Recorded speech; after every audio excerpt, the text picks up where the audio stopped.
Hello everyone and welcome to our 18th lesson for the ESL Online program for the Literacy Council of Highlands. I hope that you have been doing well and staying busy, and I hope that you've been able to start some of your Christmas shopping.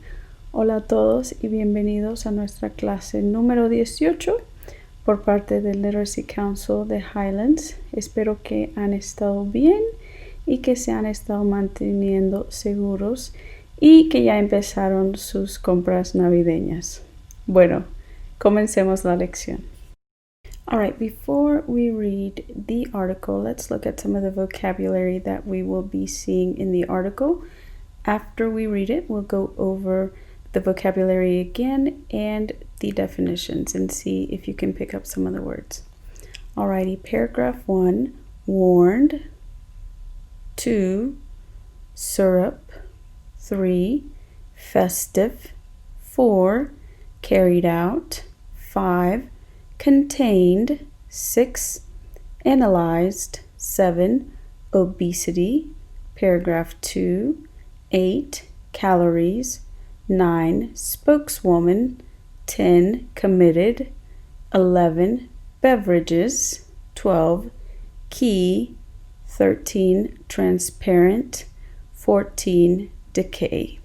All right, let's read the article. All right, as you guys have noticed, we are in the middle of the festive drink season, which probably started back in October when coffee chains started announcing pumpkin spice everything. So hopefully after reading this article, you might be convinced to get a small peppermint mocha instead of a large. The article is titled Sugar Overdose Warning for Coffee Chain Festive Drinks. A health group has warned people to be careful about how much sugar is in their drinks when they go to coffee shops. Many cafes in the UK are adding extra sugar and syrup to their festive drinks in the run-up to Christmas.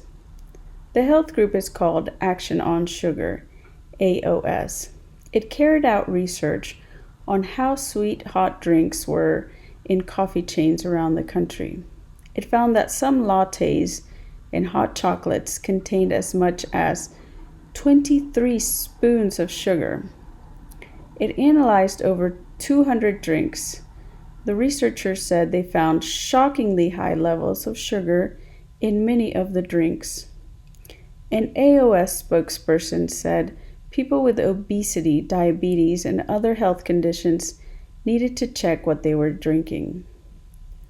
Action on Sugar analyzed drinks from 9 different coffee shop chains. It found the unhealthiest drink was the Starbucks Venti Caramel Hot Chocolate. It contained 93.7 grams of sugar and 758 calories. AOS says it has as much sugar as 3 cans of Coca-Cola. A spokeswoman for Starbucks said, "We are committed to reducing sugar in all our beverages, and since 2015, we've delivered a 9% reduction in sugar content." Catherine Jenner, a director at AOS, said, "The hospitality industry has a key role to play in being transparent. It must help to reduce the amount of sugar we consume. Sugar is one of the biggest causes of obesity, type 2 diabetes, and tooth decay." Whoa, that is a lot of sugar in one drink. Now, venti means that it is a 20-ounce drink. So that's a pretty big drink, and I think most people, at least most people that I know, usually get one smaller, but still. All right, let's look at the vocabulary and see how well you recognized some of the words. Before we look at the vocabulary, I want you to quickly look at the article.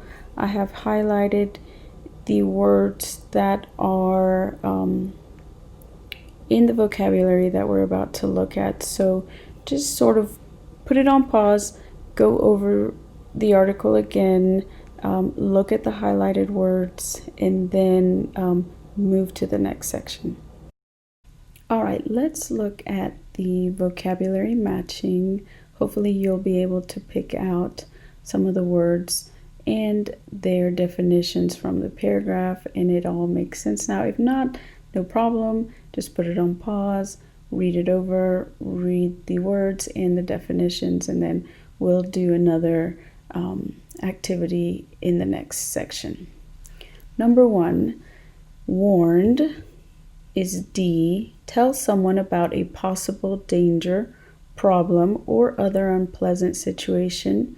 2, syrup is a thick, super sweet liquid made by dissolving sugar in boiling water. 3, festive, about a celebration or period of special holidays. 4, carried out is G, did or conducted.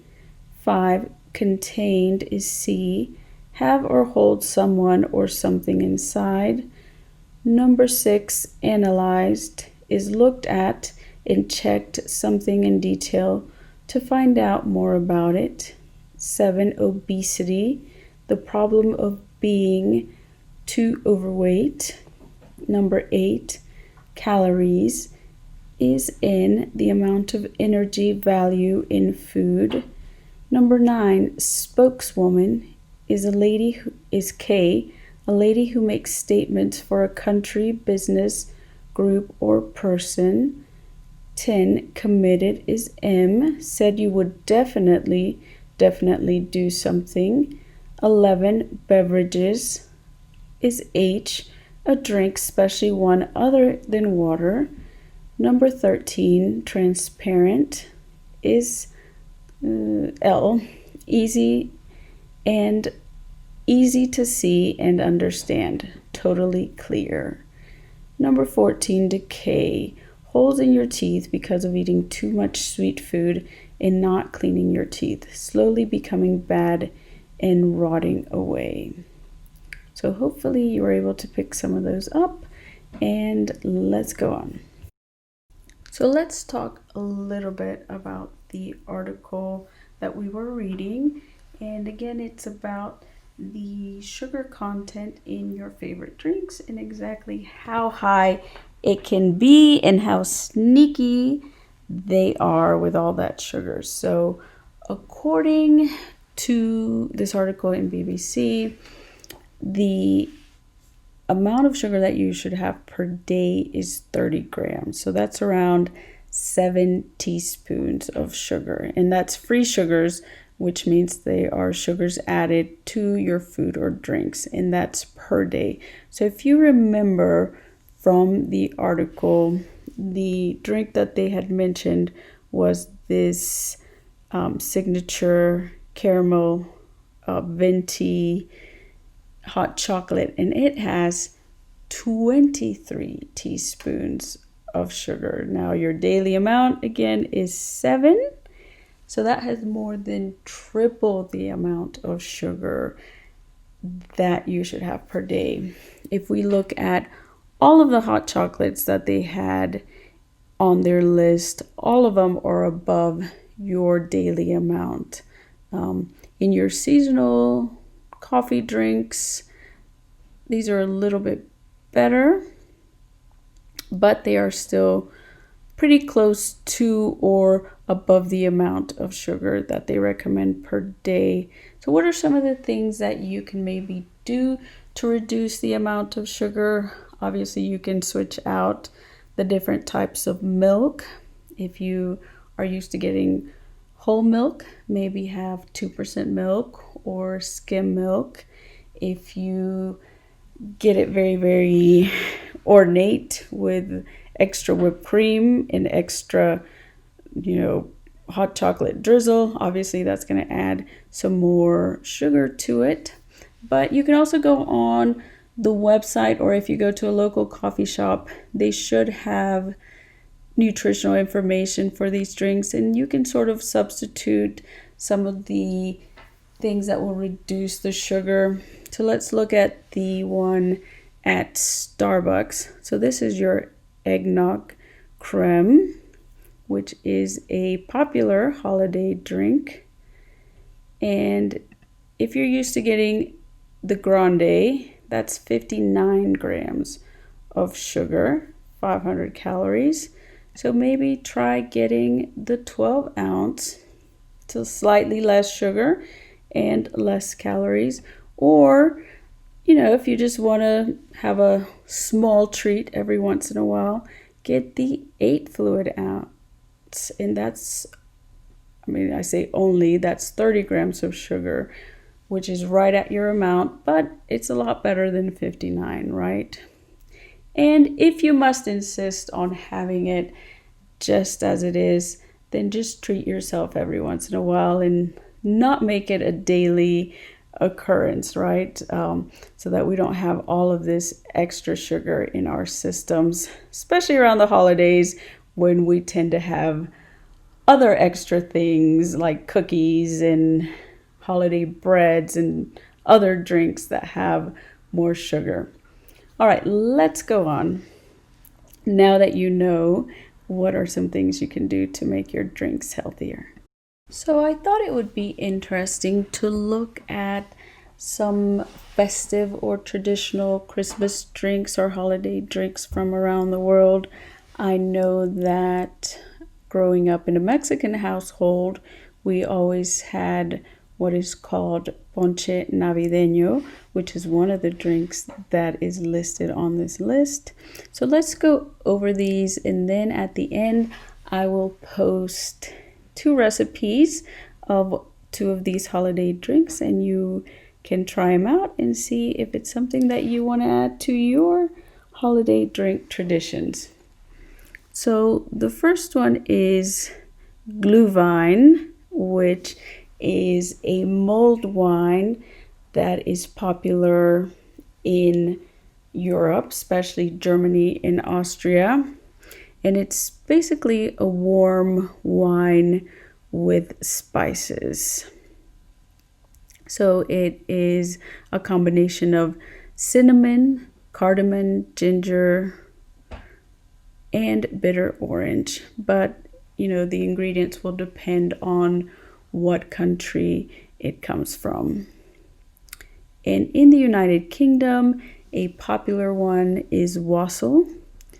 And wassailing was sort of a tradition that was an old tradition, which was a way to pass on health and wishes between family and friends.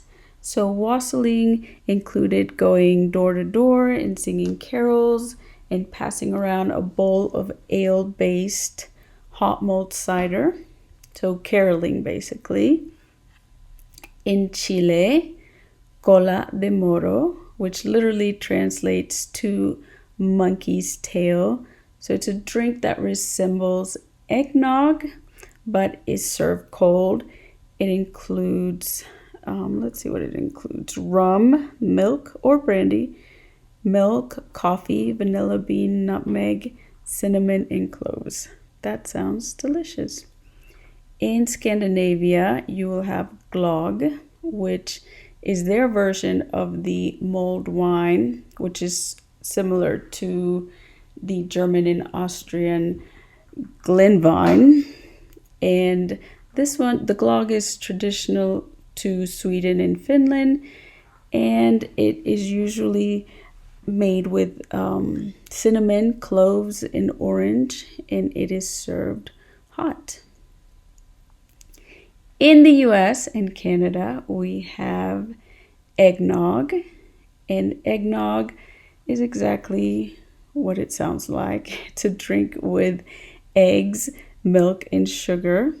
And some people really, really like it, and some people cannot stand it. And usually you can add alcohol to it. You can add bourbon, rum, or brandy.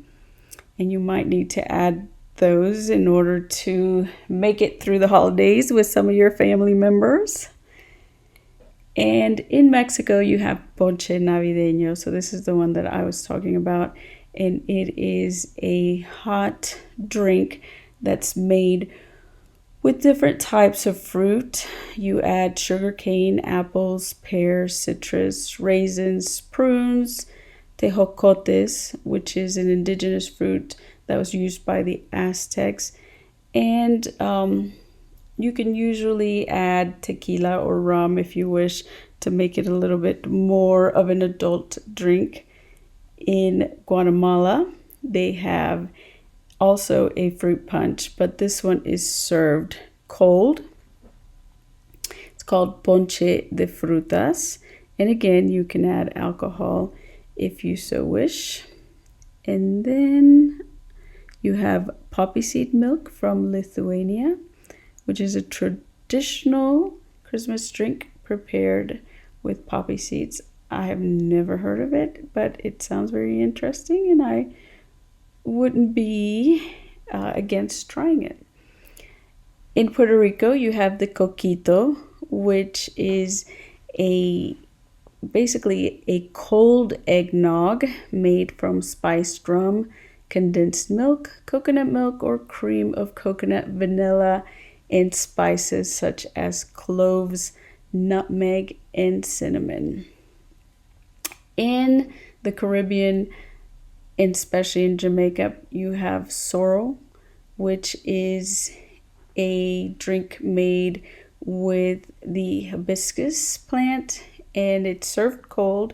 And they used to, I guess it became a Christmas drink because that plant grew around this time of the year, and they serve it cold, of course, because it's very warm in that area of the world during the winter months. It's mixed with sugar, fresh ginger, lime juice, and rum. So I will post the recipes for the ponche de fruta from Mexico and the eggnog from Canada in the US, and you are welcome to try your hand at it and see if it's something that you enjoy.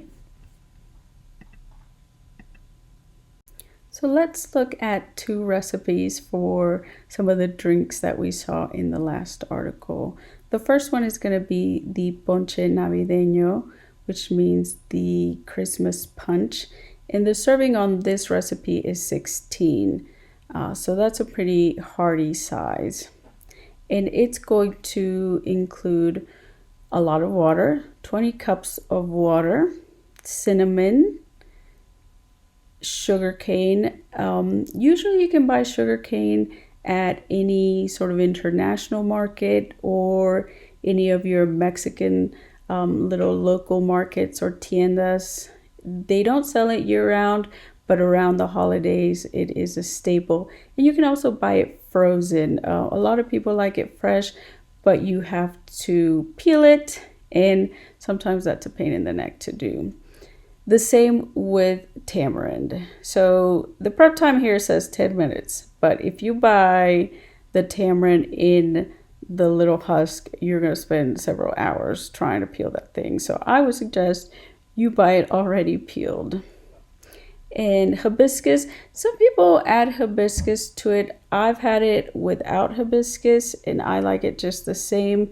The same with oranges and apples. I've had it with oranges and apples, and I've had it without. So it just depends on your preference, the type of fruit that you add. But it does have guava. All of the ones that I've had have had guava and tejocotes, which is the Aztec fruit that we were talking about, which is similar to the hawthorn apples, and 1 cup of granulated sugar. So here we go back to the amount of sugar. I like my drinks less sweet, especially this one, because the fruit is going to release a lot of its sugar.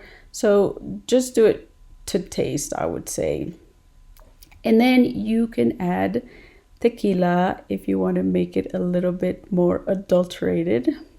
So let's look at the eggnog. So the eggnog here, it's only for 6 servings, and so that's a little bit less, or significantly less than the other one. It's going to have egg yolks, so you're not going to use the yellow part of the egg. A 1/2 cup of granulated sugar. Again, if you don't like it as sweet, you can probably use less. heavy whipping cream, milk, ground nutmeg. So when a recipe calls for something ground, it's going to mean that it's like in a powder. It's very fine. A pinch of salt, so that's just a very small amount of salt, vanilla extract, and ground cinnamon. And again, you can add rum, bourbon, or brandy to taste. So hopefully you will make one of these recipes at home and let me know how it turns out. I might actually make the eggnog and see if it's something that I like. Anyways, I am going to post 2 more additional activities, the synonym match and the comprehension quiz, and I will also post the answers. I hope that you guys learned something new from this lesson, maybe a new word, a new meaning, maybe a new recipe that you are going to try out, or maybe you will try to cut back on some of the sugar from your favorite festive drink. Anyways, I hope that you guys have a wonderful, wonderful week. Please stay safe, and we'll see you back next week.